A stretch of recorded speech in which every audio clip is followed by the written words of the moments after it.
ദൈവനാമം മഹത്വപ്പെടുമാറാകട്ടെ. ഇന്ന് എന്നെ ശ്രവിക്കുന്ന എൻ്റെ എല്ലാ പ്രിയപ്പെട്ടവർക്കും നമ്മെ ചേർത്തുകൊള്ളുവാനായി വേഗം വരുന്ന കർത്താവായ യേശു ക്രിസ്തുവിൻ്റെ നാമത്തിൽ സ്നേഹവന്ദനം.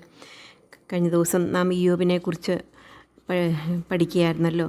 നാം കണ്ടു ഇയ്യോബിനെക്കുറിച്ച് ദൈവം പറയുന്ന അഭിപ്രായം നാം കണ്ടു. ഒന്നാമതായിട്ട് ഇയ്യോബ് നിഷ്കളങ്കനും നേരുള്ളവനും ദൈവഭക്തനും അകലുന്നവനുമായിരുന്നു. രണ്ടാമതായിട്ട് ഇയ്യോബിനെക്കുറിച്ച് നമുക്ക് ചിന്തിക്കുമ്പോൾ അവൻ പ്രാർത്ഥിക്കുന്ന ഒരു വ്യക്തിയായിരുന്നു. ദൈവത്തോട് അവൻ്റെ ആവശ്യങ്ങൾ പറയുകയും ആയിരിക്കുന്ന. മൂന്നാമതായിട്ട് നമുക്ക് കാണാനായിട്ട് സാധിക്കും, താഴ്മയുള്ളൊരു വ്യക്തിയായിരുന്നു ഇയ്യോബ് എന്ന് കാണാനായിട്ട് സാധിക്കും. നാലാമതായിട്ട് ദൈവം തൻ്റെ മക്കളെ വഴിയിൽ നടത്തുന്ന, അല്ലെങ്കിൽ ബാലൻ നടക്കേണ്ടുന്ന വഴിയിൽ അവനെ അഭ്യസിപ്പിക്കുക, അതുപോലെ ചെയ്ത ഒരു വ്യക്തിയായിരുന്നു ഇയ്യോബ് എന്ന് നമുക്ക് നാലാമതായിട്ട് കാണാനായിട്ട് സാധിക്കും. അഞ്ചാമതായിട്ട് നമുക്ക് കാണാനായിട്ട് സാധിക്കും, ദൈവത്തിൽ പൂർണ്ണമായിട്ടും വിശ്വസിച്ച ഒരു വ്യക്തിയായിരുന്നു ഇയ്യോബ് എന്ന് കാണാനായിട്ട് സാധിക്കും. ആറാമതായിട്ട് നാവ് കൊണ്ട് പാപം ചെയ്യാത്ത ഒരു വ്യക്തിയായിരുന്നു എന്ന് നമുക്ക് കാണുവാനായിട്ട് സാധിക്കും. അങ്ങനെ ഇയ്യോബിനെക്കുറിച്ച് അനേക കാര്യങ്ങൾ നമുക്ക് പഠിക്കാനുണ്ട്.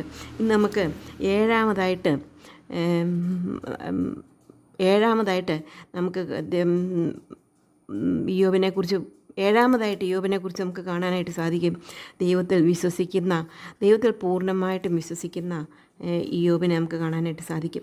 എട്ടാമതായിട്ട് ഇന്ന് നമുക്ക് ചിന്തിക്കാം, അവൻ ദൈവത്തെ ഒരു നാളും തള്ളിപ്പറയാത്ത ഒരു വ്യക്തിയായിരുന്നു.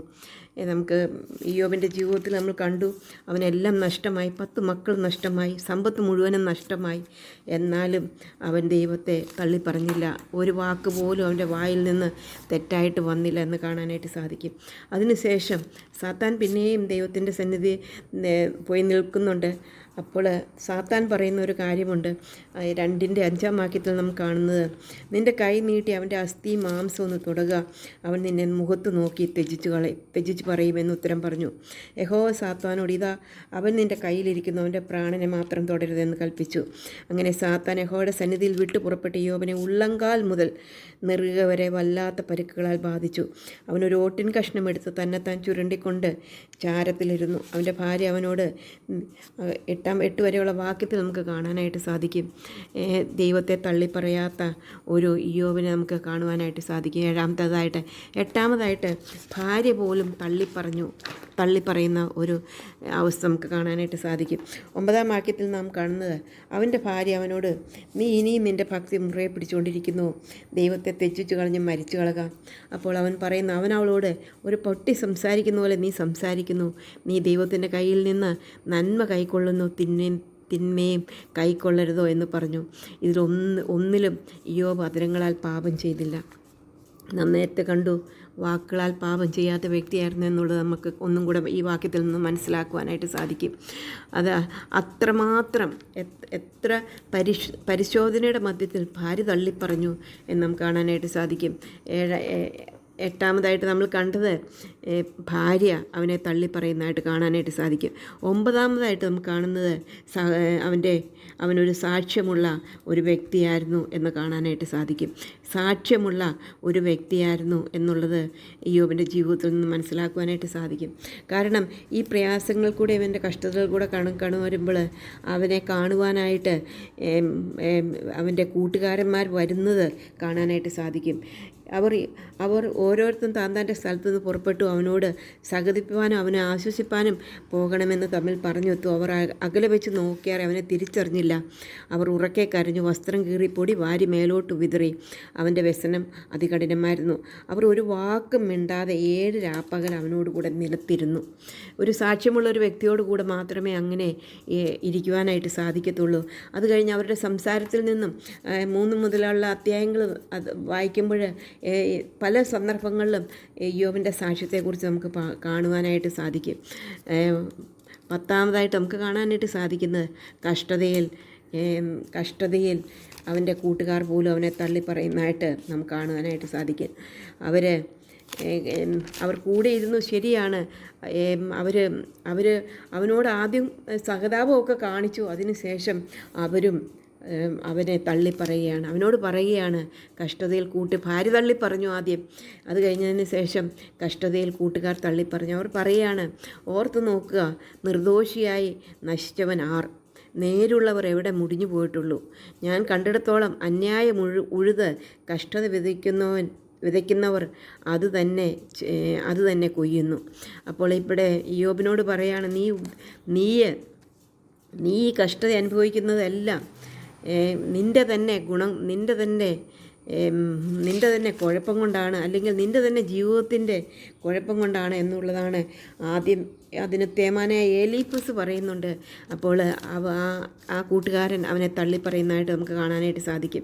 അത് കഴിഞ്ഞത് പിന്നെയും അവനെ കഷ്ടത മുളയ്ക്കുന്നത് നിലത്തു നിന്നൊന്നുമല്ല, തീപ്പൊരി ഉയരെ പറക്കും പോലെ മനുഷ്യൻ കഷ്ടതയ്ക്കായി ജനിച്ചിരിക്കുന്നു. ഇങ്ങനെ അവനെ കളിയാക്കുന്ന അനുഭവത്തിലേക്കൂടെ അവർ പോകുന്നതായിട്ട് കാണാനായിട്ട് സാധിക്കും. അപ്പോൾ അവനോട് പറയുകയാണ്, നിൻ്റെ തെറ്റ് മുഖാന്തരമായിട്ട് നീ മറ്റുള്ളവരെ ഉദ്രവിച്ചത് മുഖാന്തരം നീ വലിയ പ്രസംഗമൊക്കെ പ്രസംഗിച്ചു, എന്നാൽ നിൻ്റെ ജീവിതത്തിൽ അതില്ലായിരുന്നു. അതുകൊണ്ടാണ് ദൈവം നിന്നെ ശിക്ഷിച്ചത്. ദൈവത്തെ മറക്കുന്ന എല്ലാവരുമായുള്ള പാത ഇങ്ങനെ തന്നെ, അത് അറിയാതെ പച്ചയായിരിക്കുമ്പോൾ തന്നെ മറ്റെല്ലാ പുല്ലിനും മുമ്പേ വാടിപ്പോകുന്നു. ദൈവത്തെ മറക്കുന്ന എല്ലാവരുടെയും പാത ഇങ്ങനെ തന്നെ. വഷളൻ്റെ ആശ നശിച്ചു പോകും, അവൻ്റെ ശരണം ചിലന്തി വല പോലെ അത്രേ. അവൻ തൻ്റെ വീടിനെ ആശ്രയിക്കുക, അതൊന്നും നിലനിൽക്കുകയില്ല. അങ്ങനെയുള്ള കാര്യങ്ങൾ അവരുടെ കൂട്ടുകാരന്മാർ പോലും അവനെ തള്ളിപ്പറയുന്നതായിട്ട് നമുക്ക് മനസ്സിലാക്കുവാനായിട്ട് സാധിക്കും. അവർ ഒത്തിരി അധ്യായങ്ങളിൽ നമുക്ക് 3-4 മുതലുള്ള അധ്യായങ്ങൾ മുഴുവൻ നമ്മൾ വായിച്ചാൽ ഈ 3 ഫ്രണ്ട്സും അവൻ്റെ ഉറ്റ മിത്രങ്ങളാണ്. എന്നാൽ അവർ ആവശ്യം വേണ്ടി വന്നപ്പോൾ ഇയ്യോബിനെ തള്ളിപ്പറയുന്നതായിട്ട് കാണും. അങ്ങനെയുള്ള ഒരു അവസ്ഥയിൽ കൂടെ പോകുമ്പോഴും ഇയ്യോബ് ഒരിക്കലും ഒരു പാപം ചെയ്യുന്നതായിട്ട് നമുക്ക് കാണാനായിട്ട് സാധിക്കുന്നില്ല. ഇയ്യോബ് പറയുന്നുണ്ട്, അതിന് മറുപടി ഇയ്യോബ് പറയുന്നുണ്ട്, ദൈവസന്നിധിയിൽ ഒരു മനുഷ്യനും നീതിമാൻ ആയിരിക്കില്ല. ദൈവത്തോട് വ്യവഹരിച്ചാൽ ആരും നീതിമാൻ എന്ന് വരികയില്ല. എന്നാൽ എന്നെ സംബന്ധിച്ചിടത്തോളം എനിക്ക് പറ്റുന്നിടത്തോളം ഞാൻ എൻ്റെ ദൈവത്തിൻ്റെ ഇഷ്ടപ്രകാരം അല്ലെങ്കിൽ ദൈവഹിതപ്രകാരം ജീവിച്ചു എന്ന് അവൻ പറയുന്നുണ്ട്.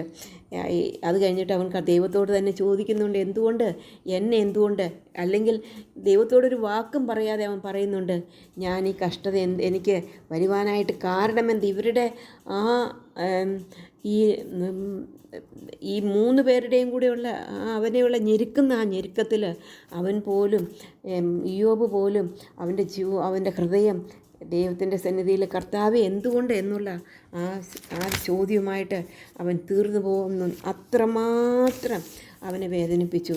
എന്നാൽ 13-ന്റെ 15-ാം വാക്യത്തിൽ നമ്മൾക്കൊരു ഇയ്യോബിൻ്റെ 11-ാമത്തെ കാര്യം, ഇയ്യോബിൻ്റെ അത്രയും എല്ലാവരും കളഞ്ഞിട്ടും ഇയ്യോബിൻ്റെ ചിന്താഗതി എന്താണെന്ന് നമുക്ക് മനസ്സിലാക്കും. ഞാൻ ദൈവത്തെ തന്നെ പിന്തുടരും എന്നുള്ളത് അവൻ പറയുന്നുണ്ട്. 13-ന്റെ 15-ാം വാക്യത്തിൽ പറയുന്ന, അവൻ എന്നെ കൊന്നാലും ഞാൻ അവനെ തന്നെ കാത്തിരിക്കും, ഞാൻ എൻ്റെ നടപ്പ് അവൻ്റെ മുമ്പാകെ തെളിയിക്കും, വഷളൻ അവൻ്റെ സന്നിധിയിൽ വരികയില്ല എന്നുള്ളത് തന്നെ എനിക്കൊരു രക്ഷയാകും. ദൈവത്തെ തന്നെ കാത്തിരിക്കുന്ന ഒരു ഇയ്യോബിനെ നമുക്ക് കാണാനായിട്ട് സാധിക്കും. കഷ്ടതകൾ എന്ത് വന്നാലും നമുക്ക് 21-ാം വാക്യത്തിൽ നിൻ്റെ കൈ പറയുന്നുണ്ട്, അവൻ പറയുന്നുണ്ട്, ഞാനിങ്ങനെ നശിച്ച ശേഷം, എൻ്റെ ത്വക്കിങ്ങനെ നശിച്ച ശേഷം ഞാൻ ദേഹരഹിതനായി ദൈവത്തെ കാണും. എന്നെ വീണ്ടെടുക്കുന്നവൻ ജീവിച്ചിരിക്കുന്നു എന്നും അവൻ ഒടുവിൽ പൊടിമേൽ നിൽക്കുമെന്നും ഞാൻ അറിയുന്നു. എൻ്റെ ത്വക്കിങ്ങനെ നശിച്ച ശേഷം ഞാൻ ദേഹരഹിതനായി ദൈവത്തെ കാണും. ഞാൻ തന്നെ അവനെ കാണും, അന്യനല്ല, എൻ്റെ സ്വന്തം കണ്ണ് അവനെ കാണും. എൻ്റെ അന്തരംഗം എൻ്റെ ഉള്ളിൽ ക്ഷയിച്ചിരിക്കുന്നു. ദൈവത്തെ നോക്കി എന്നെ കൊന്നാലും ഞാൻ അവനെ തന്നെ പിന്തുടരും. അല്ലെങ്കിൽ എന്തു വന്നാലും ഏത് സാഹചര്യത്തിലും ദൈവത്തെ തന്നെ മുറുകെ പിടിക്കുന്ന, ദൈവത്തോട് കൂടെ തന്നെ നടക്കുന്ന ഇയ്യോബിനെ നമുക്ക് കാണുവാനായിട്ട് സാധിക്കും. അതാണ് ഒരു ദൈവഭക്തൻ്റെ വിശ്വാസം എന്നുള്ളത് നമുക്കിവിടെ കാണുവാനായിട്ട് സാധിക്കും. അവൻ നാം കാണുന്നു. അബ്രഹാം ദൈവത്തെ വിശ്വസിച്ച് അത് അവന് നീതിയായി കണക്കിട്ടു എന്ന് കാണുന്നുള്ളത്. യോബിൻ്റെ വിശ്വാസവും അവനെ ആക്കുവാനായിട്ട് തീർന്നതിൻ്റെ കാരണം അവൻ്റെ ആ വിശ്വാസമാണ് എന്നുള്ളത് നമുക്ക് മനസ്സിലാക്കുവാനായിട്ട് സാധിക്കും. എന്തു വന്നാലും ഏത് ജീവിതത്തിൽ കൂടെ എന്നെ നടത്തിയാലും ഞാൻ ദൈവത്തെ തന്നെ ഞാൻ പിൻപറ്റും. ഞാൻ വേറെ ഒന്നിനെയല്ല ഞാൻ ആശ്രയിക്കുന്നത്, എൻ്റെ ദൈവത്തെ തന്നെയാണ് ഞാൻ ആശ്രയിക്കുന്നത് എന്നുള്ളത് അവൻ്റെ ജീവിതത്തിൻ്റെ നിശ്ചയമായിരുന്നു എന്ന് നമുക്ക് കാണുവാനായിട്ട് സാധിക്കും. നമ്മുടെ ജീവിതത്തെക്കുറിച്ച് ഒന്ന് ചിന്തിച്ച് നോക്കിക്കുക. നമ്മുടെ ജീവിതത്തിൽ യോബിനെ പോലെയുള്ള കഷ്ടതകൾ നമ്മൾക്ക് വന്നിട്ടില്ല.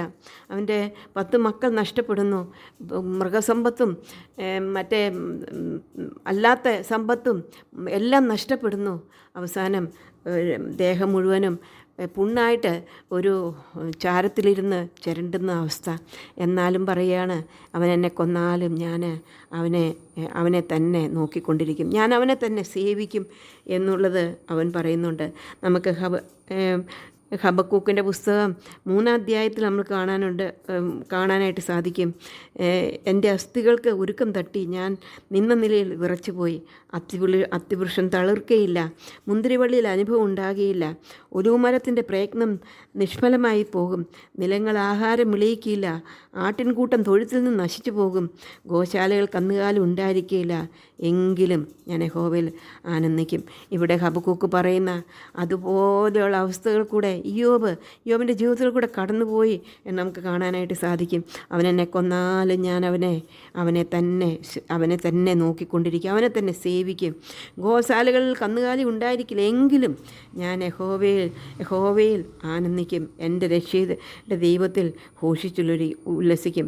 യഹോവയായ കർത്താവ് എൻ്റെ ബലമാകുന്നു. അവൻ എൻ്റെ കാൽ പേടമാൻ കാൽ പോലെ ആക്കുന്നു. ഉന്നതികൾ മേൽ എന്നെ നടക്കുമാറാക്കും. ആ ഒരു ഹബക്കൂക്ക് പറഞ്ഞതുപോലെ തന്നെയുള്ളൊരു ജീവിതത്തിൻ്റെ ഉടമയായിരുന്നു ഇയ്യോബ് എന്നുള്ളത് നമുക്ക് മനസ്സിലാക്കുവാനായിട്ട് സാധിക്കും. എല്ലാം നഷ്ടമായെങ്കിലും, ഭാര്യ തള്ളിപ്പറഞ്ഞെങ്കിലും, മാത്രമല്ല കൂട്ടുകാർ വന്നവർ അവനെ കുറ്റവാളിയാക്കി തീർത്തെങ്കിലും, ഇയ്യോബ് പറയുകയാണ്, എൻ്റെ ഈ കഷ്ടതകളെല്ലാം തീരും, എന്നെ വീണ്ടെടുക്കുന്നവൻ ജീവിച്ചിരിക്കുന്നു എന്ന് ഞാൻ അറിയുന്നു. അവൻ ഒടുവിൽ പൊടിമേൽ നിൽക്കുമെന്ന് ഞാൻ അറിയുന്നു. ഞാൻ എൻ്റെ ത്വക്ക് ഇങ്ങനെ നശിച്ച ശേഷം ഞാൻ ദേഹരഹിതനായി കാണും. 12-ാമതായിട്ട് നമുക്ക് കാണാനായിട്ട് സാധിക്കും, പ്രത്യാശയുള്ള ഒരു ഇയ്യോബിനെ കാണാനായിട്ട് സാധിക്കും. അവൻ്റെ ആശ്രയം ഈ ലോകത്തിലല്ലായിരുന്നു എന്നുള്ളത് നമുക്ക് കാണുവാനായിട്ട് സാധിക്കും. ഈ ലോകത്തിലാണ് ആശ്രയമെങ്കിൽ അവനൊരിക്കലും ഇത്രയും ധൈര്യത്തോടു കൂടെ നിൽക്കുവാനായിട്ട് സാധിക്കത്തില്ല. അവനൊരു കാര്യം അറിയാം, എൻ്റെ ഈ ദേഹം ഇങ്ങനെ പോകും, ഇത് ഞാനിന്ന് എൻ്റെ ദേഹത്ത് പുണ്ണായിട്ട് ഞാനിന്ന് ഓട്ടുകഷ്ണം കൊണ്ട് ചിരണ്ടിക്കൊണ്ടിരിക്കുന്ന ഈ അവസ്ഥയിലാണ്. എന്നാലും ഞാൻ ഈ അവസ്ഥ എൻ്റെ ജീവിതത്തിൽ തീരുന്നില്ല. ഞാൻ എൻ്റെ വീണ്ടെടുക്കുന്നവൻ ജീവിച്ചിരിക്കുന്നവനാണ്. ഞാൻ ഈ ലോകം വിട്ടുപോയി കഴിഞ്ഞാലും എനിക്കൊരു നിത്യമായിട്ടുള്ള പ്രത്യാശ അവിടെ നമുക്ക് കാണാനായിട്ട് സാധിക്കും. പ്രിയ സഹോദരിമാരെ, നമ്മുടെ പ്രത്യാശ എന്തിലാണ്? ഈ ലോകത്തിലാണോ? ഈ ലോകത്തിൻ്റെ വസ്തുവിലാണോ? ധനത്തിലാണോ? മക്കളിലാണോ? സൗന്ദര്യത്തിലാണോ? ആരോഗ്യത്തിലാണോ? ഇതെല്ലാം പോയി എന്ന് വന്നേക്കാം.